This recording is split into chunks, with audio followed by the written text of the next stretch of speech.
Guys, ito na yung finished product ng ating chicken paw.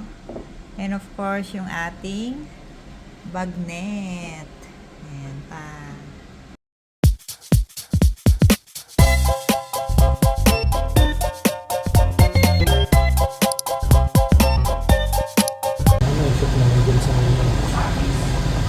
Nag-crave kami guys ng bagnet. So ngayon, pinapakuluan ko yung baboy. Pork belly para gawin namin yung bagnet. Yan. And dahil malamig na nga dito sa Canada, so syempre, nag-crave din ako ng pa.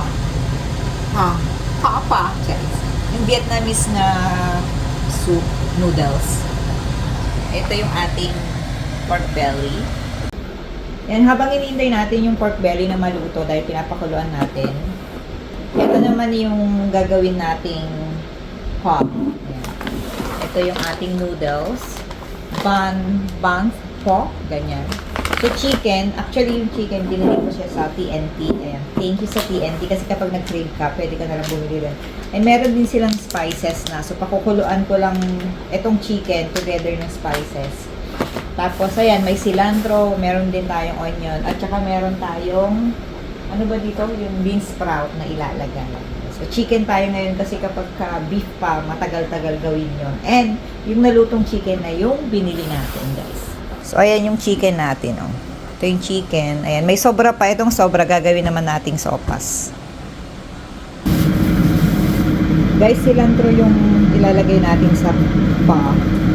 Kasi ayoko ng coriander. Ayoko ng, parang ang tapang ng kanyang lasa at saka amoy. So, gusto ko talaga itong cilantro. At ito na yung sabaw na gagamitin natin sa pho. And ito yung ating spices. So, ilalagay natin siya dyan. Ayan. And of course, yung ating mga buto-buto ng chicken, ilalagay na rin natin para lumasa lalo yung ating sabaw. Ayan. Tapos, itong laman, mamaya na to kasi panghuli na to kasi nga pang toppings lang yan. And then, lalagyan din natin siya ng patis at konting asukal, guys. Oops! Tapos na yung ating... Guys, tinimplahan ko lang to ng patis. Tapos, nilagyan ko ng paminta at konting bechin.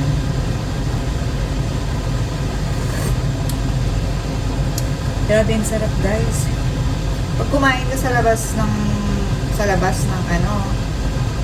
Vietnamese pho, ang isang bowl dito nasa $20, 25 ganun. Joy, ang nagastos mo lang dito $25, ilang bowl na ang ito naman yung ating magnet. In-air fryer ko lang para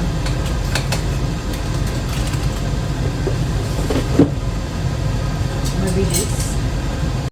And pakuluan lang natin yung noodles, guys. So, gusto niyo naman ibabad nyo, pero sa akin, pakukuluan ko na. Tapos, saka natin ilalagay sa cold water. Guys, ito na yung finished product ng ating chicken paw. And of course, yung ating bagnet. Ayan pa. So, how's is it? Good. Very good. Very good. Favorite niya kasi ang pho. Ganito kalaki yung bowl ko, guys.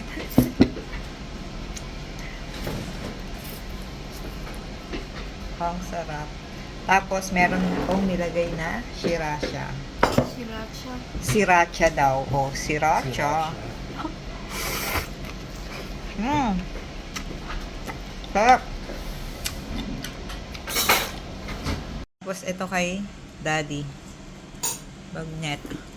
Grabe. Rice. Oh, kumusta ang pho? Ha? Lasang ma.